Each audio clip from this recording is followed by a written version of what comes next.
stick around, come through and dig the sound of the fly brown 6060 cycle. Who throws hits around, bound to go through. Welcome to another exciting episode. Scratch that. Welcome to another exciting season of Wind Down with Kev.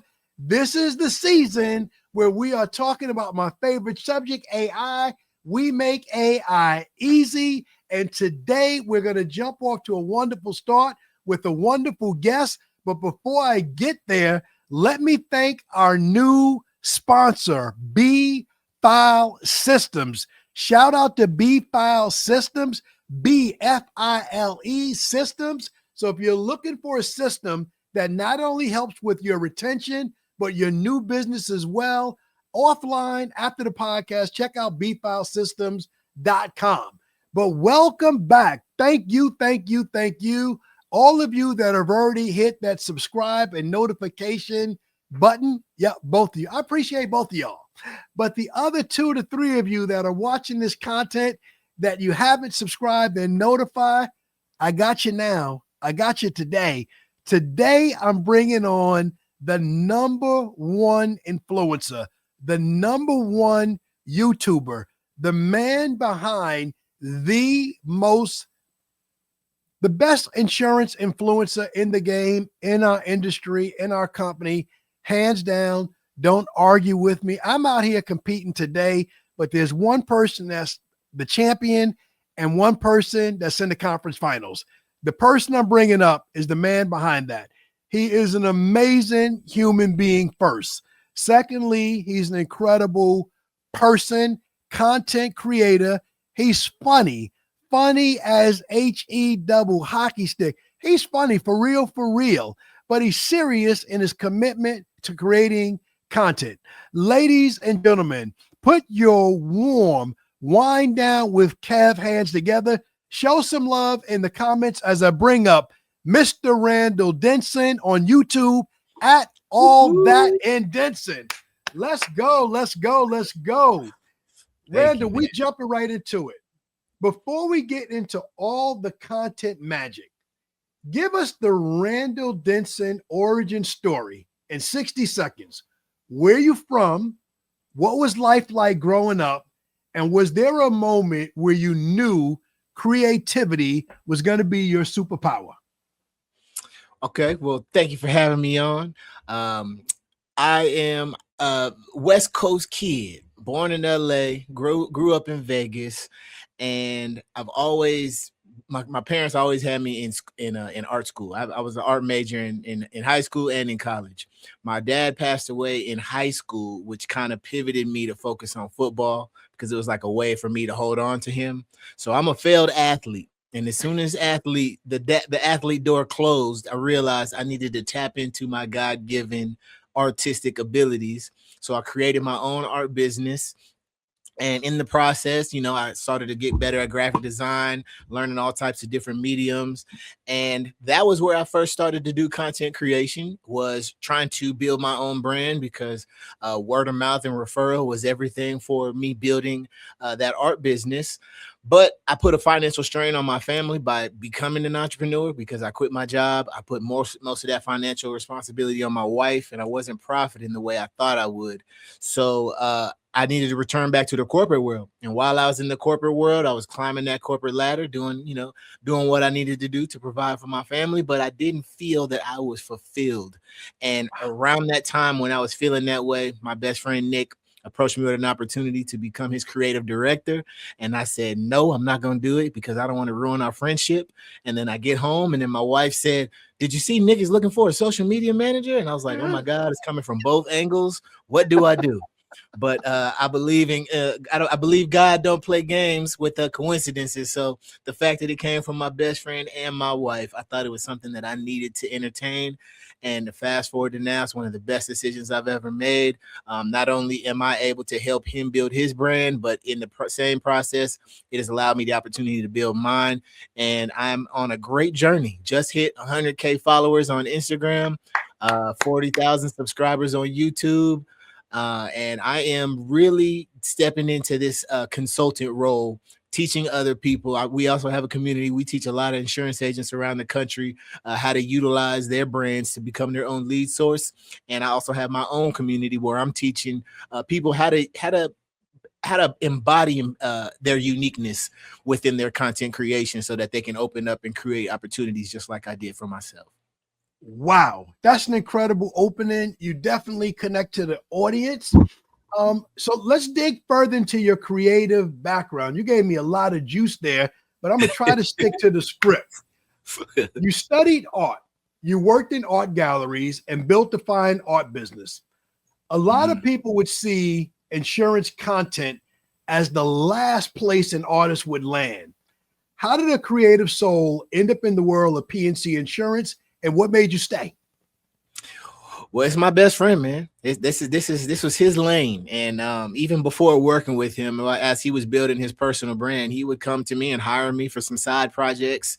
I was doing a lot of his YouTube thumbnails before jumping into this industry, so I started to see a lot of these, these big heavy hitters in insurance come up on his YouTube channel, but I never thought I'd be meeting them in the coming future. But now that I'm in the insurance space, I understand that not everybody really embodies what they can do with this space, and they think that everything has to be buttoned up, and that it's something that everybody needs. But what we like to teach is that with what insurance is, because it's not sexy, you just have to be top of mind. And that's what I kind of love being here. Yes, it's PNC. I don't know the whole insurance game down pat, but how Nick brought me on, it's really showed me how I can be effective in helping generate business. I love it. I love it. You describe your vision as creating inspiration through imagination. How does that artist mindset show up in the way you approach content for insurance agency, an industry that most people, I hate to say it, but some people think this is boring? But talk to me, how does that artist mindset show up in this business? Yeah, it's the creativity, the being different. With art, being with an artist, there's a book called Steal Like an Artist, and I believe everybody should probably look that up on Amazon and read it. It's a quick read, but it'll give you an insight on how artists grab their inspiration. And if you pay attention, there's so many different, like what classic song was back in the 80s that you've already heard 3 different samples from it on current music now, or you've seen certain shows that were back in the 60s or 70s that are now being recreated again now. So it's like everything kind of recycles. So what we like to say is copy and taste. And with everything that's going on in the world, that's what we use our artistic and creativity to use, what is to make insurance a little bit more fun. So we find what we see in the world, we take inspirations from other things, and we just bring it into insurance. I love that you didn't say copy and paste, you said copy and taste. I love that. All right, let's talk about my guy, Nick Saka. Nick Saka, hands down, my mind. I don't need nobody to vote. I don't need you to I don't need you to comment below behind what I'm going to say. He is the #1 insurance influencer on YouTube, by my opinion. But most people only see the finished product. They don't see who's behind the camera. Walk us through how you and Nick connected and what your role in building that channel actually looks like day to day. So with us, me and Nick, we both have creative minds, and I think that's what makes us a great team. He's got his own type of creativity, and I've got mine, but together it's like a puzzle piece. It fills in the gaps. And with his brand, I help manage his channels. I help figure out certain titles for certain things. I help figure out the captions for videos.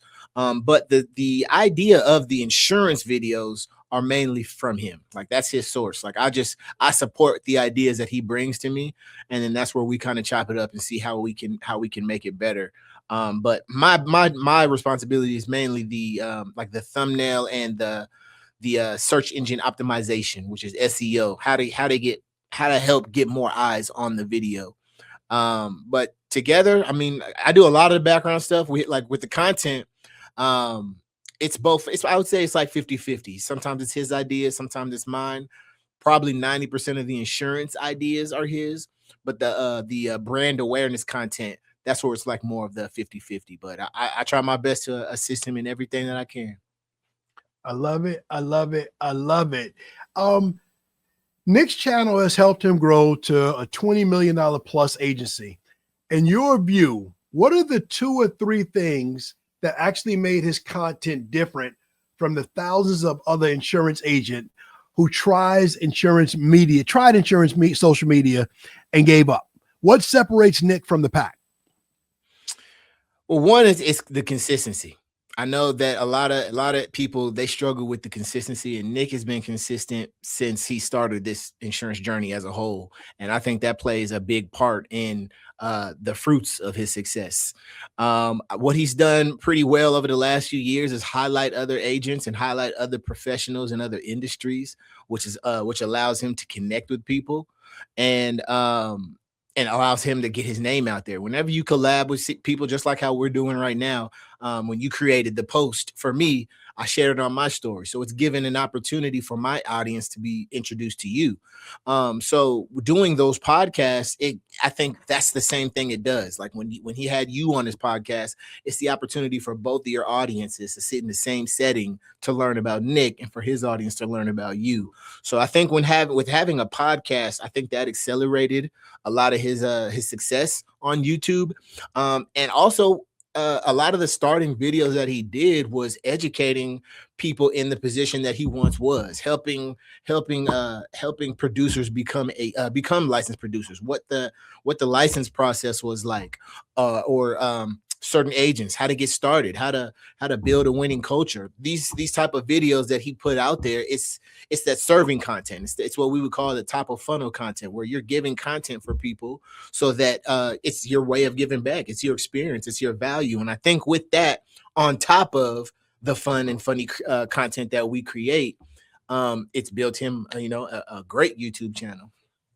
I love it. One more Nick question, and I'm gonna pivot. Before I get to question, I just remember Nick's early videos was so direct. It was about exactly how much you can earn, the money. And none of us that have been in the business ever said, this is how you get to $35,000, not $3 million, $35,000, a real relatable salary. And then how he left the bank and how you go to 50,000. And that was so authentic. I knew that it had knocked all of us veterans off the curve, because it was like, bam, here's the industry secret. And it was out there, and we've all grown with him. Last Nick question, then I'm coming back to you. You've been part of his world long enough to see the evolution. What does Nick do off camera that most agents completely underestimate when they try to copy his formula? I mean, he studies. He studies marketing. He studies social media. He's invested in a good amount of mentorship that assists in the structure of his agency. And I think that's something that I admire about him. And I'm on my path to find, mentorship for my path too.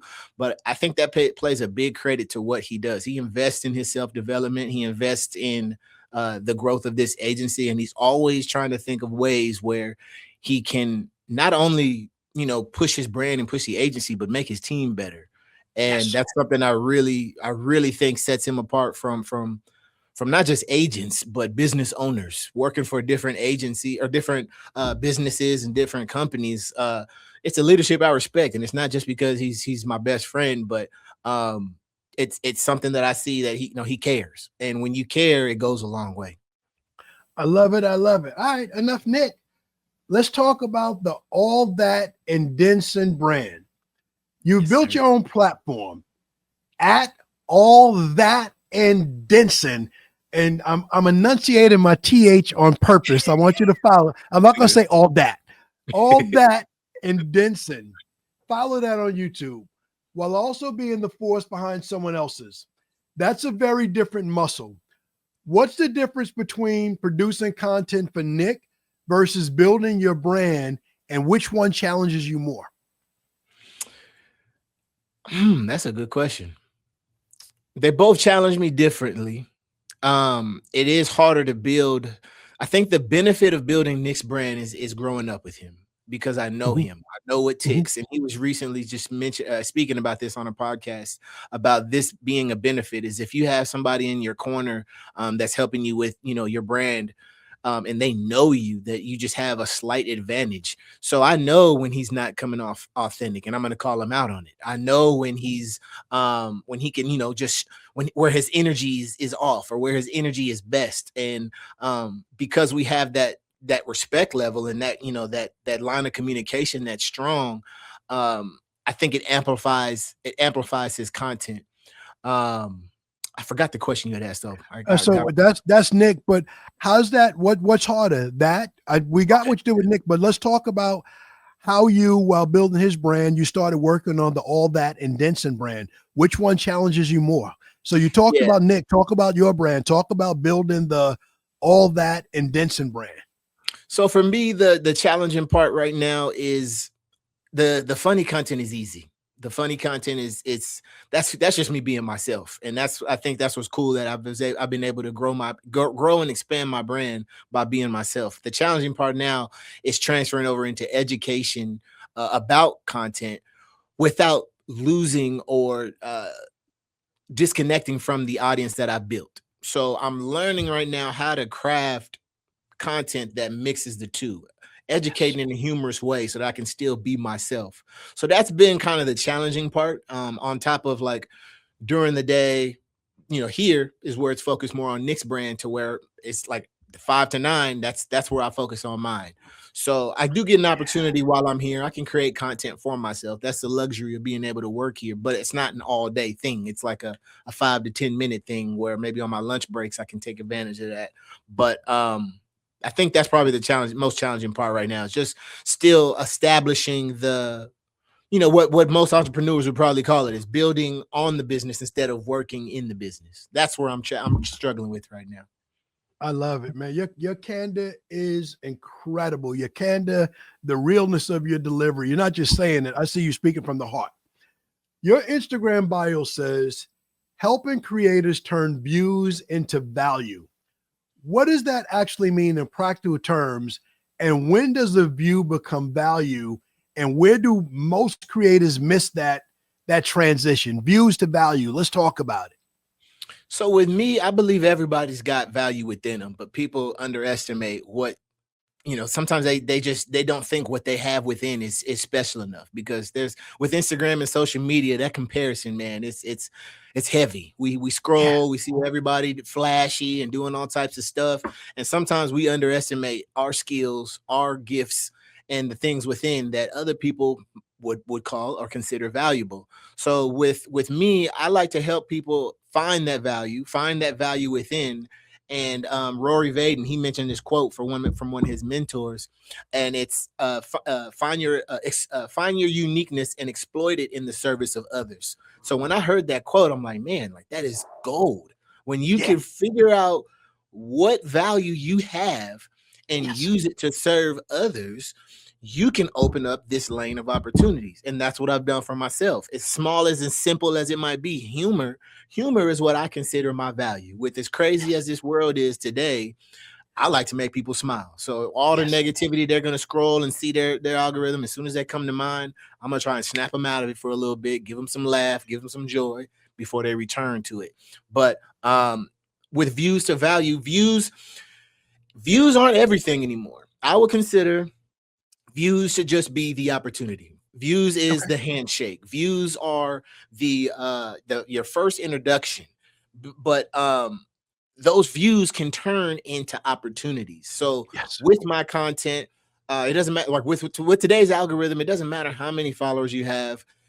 It comes down to the quality of the content. You can have 40 followers and create a reel that does 4 million views based on the quality of that content, meaning if it is relatable, if it's shareable, if it's engaging, controversial, whatever it is. But to say all of that, I just say, with the views, I'm trying to teach people that when they create content, they can create content and it can become something that can become the vehicle for their opportunities. I'm a deviate from the script because the stuff you've created that cracks me up. You and Nick play on the third rail of content. Oh yeah. The three rails I'm talking about is a couple of things I've avoided in all my time on social media. Politics, religion, and race being the third rail. You and Nick are dancing on the race card of social media, and I'm thinking about blackfish, whitefish. That's one that cracked me up, and I liked how you turned. Tell the story of blackfish, whitefish, what you and Nick did, and tell me how you took a negative comment and turned it into a viral video. I have to do that. I got to get off the script because that just killed me. I love that. Well, cool. That video, that's the game changer for me, for sure, for both of us. But there was some creators called Woody and Kleinley. This goes back to the copy and taste. They had a video where they were doing the same concept, and it's two white dudes, and they had these coat hangers, and one was nibbling on it, or both were nibbling on the hangers, and then one got taken away, and the other one just saw him get taken away. He stopped for a second, and then he went back to nibbling, and then he got taken away. And then I told Nick, I was like, this is the first version of blackfish, whitefish. I was like, just like in the horror movies, like if black people see somebody get killed, we out of there. We're not going to sit there and just watch. We're going to find out who's knocking behind the door. We running. So the first version, we copied that same thing. We're both nibbling. I see him get taken, and then I just swim away.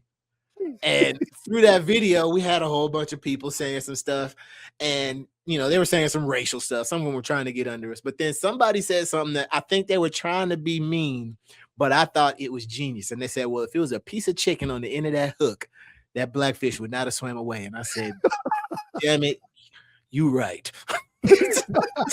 So what I did, I told Nick that. He was like, oh my God. He started laughing. Usually whenever we share ideas and we hysterically laugh, we feel like we might have something special.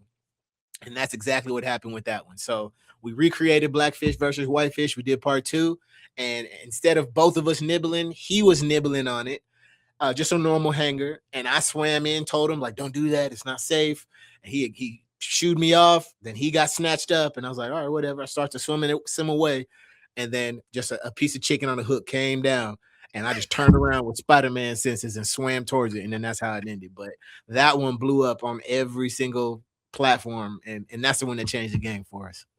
What's the numbers? What kind of views on the first one? What kind of views on the second one? So part 1 got 11 million views on Instagram, but part 2 got 80 million views. And I've posted a couple of times. The first time it got 80 million views on Instagram.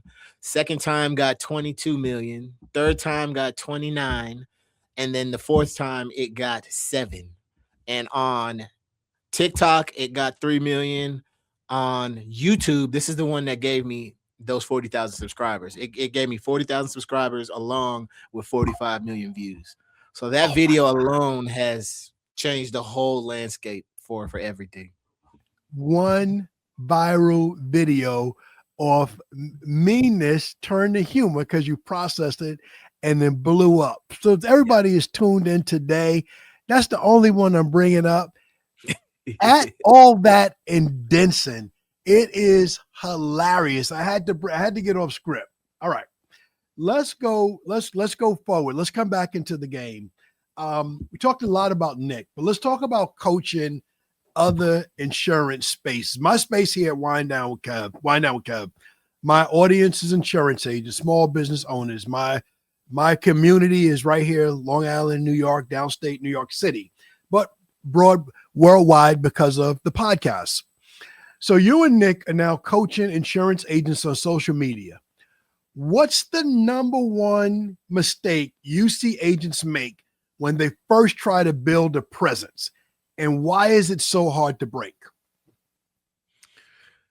I would say it is, this is still a deep, like it's so many different things, to be honest, but to narrow it down to one, I would think it is batch creating, meaning prioritizing the time to get better, because everybody, including myself, we all have cringe mountain. which means you're going to start off ugly on here. It's just like the dreadlock phase. I never elevated and graduated to the dreadlock phase because I couldn't get over the cringe fro. People with dreads know exactly what people with hair know what I'm talking about. My son right now has long dreads. I remember that phase before the dreads came in. I'm good with it. It's an ugly phase, but you have to go through it in order to get the locks. But I don't think that insurance agents are busy. They might not have the same help, and insurance agents are all in different processes. Some of them have, big teams. Some of them might only have a couple of staff members. Some of them might still be by themselves. And because of the time that is consumed with building a successful agency, content and marketing sometimes fall to the wayside. And if you would just prioritize a few hours on, block out a certain part of your schedule, whatever would be the most beneficial, I would recommend in the morning, because that's when like your juices are flowing. Like if you can do it before the day beats you up, that's where you can probably get most of the best energy for some good content. But they're not prioritizing at least 3 hours to create the bricks for their personal brand, because your personal brand is more than just generating leads. A lot of them come into this just looking for the money part. And I get it. Like I totally get it. It's so much bigger than that though. And in order to get to the money, you have to build a building, and the building starts with a foundation, and then it goes, to the next level. Then you got, the frame. Then you got the drywall. You got all these things that go into building a building, and its content's the same way. So people, maybe most insurance agents, they come in here thinking that all they got to do is post a couple of pieces of content and people are going to see them, and that's not the case. So I think some insurance agents might just have this false narrative on what it takes to build a personal brand, but to also build or become their own lead source. And it's literally showing up daily online. And to kind of go back to, that 80 million view reel, that wasn't our first video. It wasn't our first video. And it's to pay tribute to that. We are constantly swinging away. Like that 80 million views doesn't show how many of the views that we got where it's just 200 views, where it's just 1,000 views, 0 comments, where we're hitting. We're constantly swinging the bat. And then we happen to hit a grand slam. But that comes with repetition. That comes with practice, finding what works, finding what your audience is receptive to, and finding what works, generating business. We've found certain things that have worked. So when you find something that works, you got to double down on it. But all of that comes back to prioritizing your content. I love it. That is beyond a fantastic answer. And the root of the question was agents, but it applies to anybody and everybody that's trying to get anything else off the ground. You got to be consistent. Consistent discipline will outperform motivation and inspiration any day of the week. All right. Yep. We both know that showing up consistently is the hardest part. How do you coach agents through the mental battle of posting when nobody's watching it? Randall, I heard you. I put a video up yesterday. It was me like this. I was smiling. Nobody liked it, especially when they have a full book of business to manage. How do you post them through? Man, I put one up yesterday. Nobody said nothing. How do you post them through that first failure? Because it's not pretty in the beginning. That's what I tell them is like, the first couple of likes are just going to be your mom and your best friend. Those are probably going to be the first couple likes. But then you one, you got to give yourself grace. You're just starting. And then 2, you got to be realistic. And that's like, when you look at your video as a viewer, what do you see? Is it all about you, or are you giving back? What is the purpose of your piece of content? Because people are concerned with themselves. So if I'm scrolling and the first 3 seconds of the video are the most vital parts of a video. If I'm scrolling and I come up on yours and you're just standing there for 3 seconds before you say something, and then the first thing you say is, "Hey guys, happy Tuesday, happy Wednesday. This is your favorite insurance agent out of South Florida." I'm gone. Like, I'm out of there. So I tell them, like, yeah, get those out first. Like, yeah, it's okay. Just show up, because the repetition of posting is harder than crafting it. Getting into the app and typing stuff up and doing the work of it. That's the part you got to get used to before that creativity kind of flows in. For some people it's the other way around. But for most, it's getting in front of that camera, like you said, and being awkward and talking to it. And, nobody else is in the room. So you're just speaking to a little black dot on your phone. It's like, it's awkward, but you have to get through that. And that comes with repetition. So the first few videos, I tell them, just put stuff out, because that's what you're practicing. You're going to the gym and you're just taking laps before you lift weights. Yes. Now that you've taken some laps and you're ready to lift weights, okay, well, now we're going to work on this hook. We're going to work on you. Stop starting your videos telling everybody hi and introducing yourself, because one, they don't care until they figure out what's in it for them. And two, they're not going to listen until they know what's in it for them. Right. So you have to start hot. And if they really want to know you, your name is at the bottom. They can tap that, figure out your bio, read your bio, find out everything about you. So don't even worry about introducing yourself. Hop right into it. Don't waste any time, and give them something to watch. And then we work on the framing. We work on where you should put your camera, how far you should be. Like with this podcast right now with me and you, this would be a terrible podcast. Got it. This is how people are doing their content. Hey guys, welcome. I just wanted to hop on here. Like, no. What's the proper angles? Where should the mic be? Do you have a mic? Do you have lighting? Because if I'm black and I'm on this podcast with you right now, that's an ugly setup. So it's a whole different, but most agents, they worry about all of that at first. And that's why I say it's get in front of the camera first before you worry about everything else. I love it. So Black people, we just gave you a special jewel. And what would you say for our fellow American? I can't let you give one tip without the other. What's the advice you would give? I can't let you stop right there. We got to keep going. We got to give balance. Yeah, y'all might be bright enough. Y'all might not need no lighting. Y'all just show up on camera. Y'all are reflective. Oh my goodness! All right, let's come to the content, man. This is hilarious. So let me come forward. I love what we've talked about already, but let's get into my favorite subject. Let's talk about AI and the future of content. My whole theme this season is we make AI easy. Let's go. I got to hit the button. We make AI easy. All right. That was easy. All right. That's my button. Customize my voice. Thank you, 11 Labs.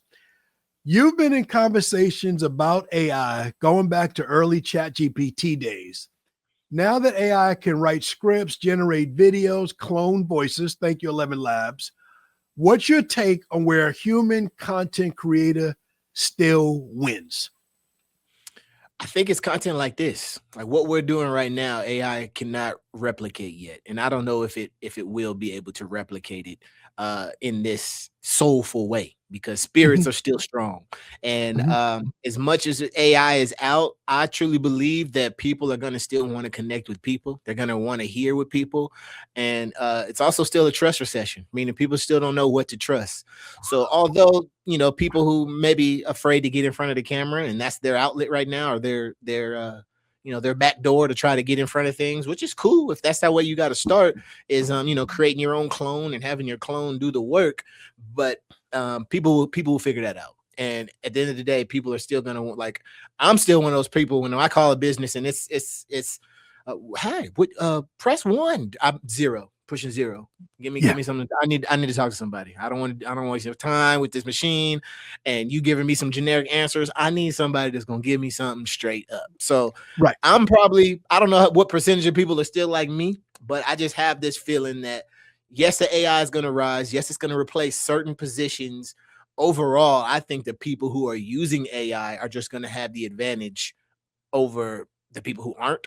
But I can't really tell you, what jobs might be gone or anything like that. But I just feel like authenticity is still going to be king within this next decade of AI rise.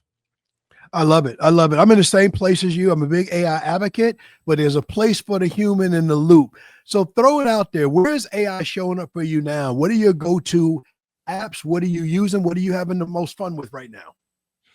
ChatGPT was my my first coach, my first partner, and lately I've been using a lot of Claude, and Yeah. I've learned that ChatGPT is like your mom. They're Yeah. not gonna let you down. They're not gonna hurt your feelings. They're gonna just agree with everything you say and think is good. It's like, what you think about this drawing, mom? Oh yeah, it's great, son. Put it on the fridge. Well, Claude is more of like, yeah, you should have added some more color to that picture, son. You should have framed it, and you didn't autograph it either. So I would suggest Yes. that you put your signature on it before you put it out there. That's kind of how Claude's been. And for me, I make a lot of presentations lately. I've been using Higgsfield AI, and Higgsfield is pretty much a packaging platform for image generation, video generation, sound generation now. But it just helps with getting these images out to make my presentations a little more engaging. But the most ones that I will be using right now is Claude and Higgsfield. I love it. I love it. We are in the same place. I've been hanging out with Claude for the last 2 weeks. I just got introduced to Higgs Field. So for those of y'all that aren't on it, that's Higgs, Higgs, field.ai. Check it out. It's next level. It's new. It'll change your content. It's not Hicks, Hix. It's not like axe as opposed to ask. It's Higgs with 2 G's.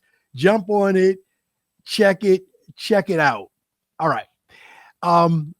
Winding down, getting ready to land the plane. We coming to Las Vegas Airport. We right at UNLV. We're going to wrap it up not far from the beautiful office studio you in right now. I had a chance to hang out with you last year, 2024. I believe it was the last time I was there. I got to be there in person. Fun stuff. I'm going to say some one-word things that you've been a part, your social medias that got you there, and I want you to react to it. Steve Madden. Made fun of them, and they sent me some free shoes. That's where I need. And they didn't just send it to you. Who else did they send shoes to? They sent 2 for me and 2 for my wife. So it worked out perfect. Randall, if I could pull that off, I could extend another 40 years to my marriage. All right. You have something. We talked a lot about your best friend, Nick. My best friend, rest his soul, was an avid Raiders fan. Shout out to Theo, Ted Walker, avid Raiders fan.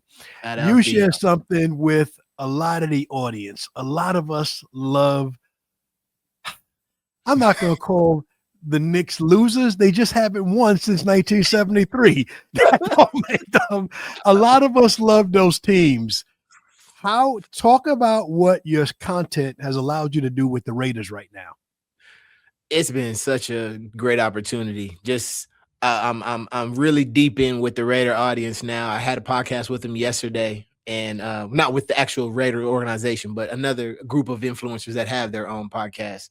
But it's connected me to a lot of different Raider fans. It's given me some great opportunities to meet some amazing Raiders. I got to meet Max Crosby last year at his draft party because I was partnered up with one of the top Raider influencers. And I met somebody who works for the Raiders last year at a game, and he said he saw my content. He told me to contact him. He wants to do some stuff with me this coming season. And I have a feeling like if I continue this path, because it's also here in Vegas and I just happen to love this team, it's going to open up some big doors for me. And it's something I already love. And I think that's the best part. Another side note for people watching, if you do something, when you're doing your content, mix in something that you love, because it's just going to open up so many other doors, but it's also going to make it fun for you to where it don't burn you out. And I think my Raider content is the most fun I make, because I love football, I love my Raiders, and I love making content. So when you can combine all three, that's why I'm getting these fruits right now. That's a beautiful combination. That's the number 3 combo pack. Yeah. Last question, and it's a wind down with Kev tradition. What are you drinking tonight? And what's one thing people would be surprised to know about you that has nothing to do with content or insurance? What am I going to drink tonight? Tonight, it's probably just going to be I've been on poppies lately. I drink water all day, and I like to end the night with a little poppy. So I have a either cream soda or a wild berry poppy at the end of the Okay. day. What is a poppy? Is poppy your word for soda? It's the probiotic soda. It's a healthier soda. It's like 5 grams of sugar, 5 calories, or something like that. But it's just basically a healthier version because I don't Uh, really drink sodas. okay. But go ahead. Yeah. No. I don't drink soda either. So, and I never heard the word poppies, but in New York, we say soda. I lived in Chicago, they say pop. So when you said poppy, I knew it was a derivative of soda, but I had no idea where you were going. Yeah, it's a brand. It's POPPI, and Okay. they're pretty good, pretty good. Okay. But and then what was the second question you said? The second part, tell people one thing people be surprised to know about you that has nothing to do with content or insurance.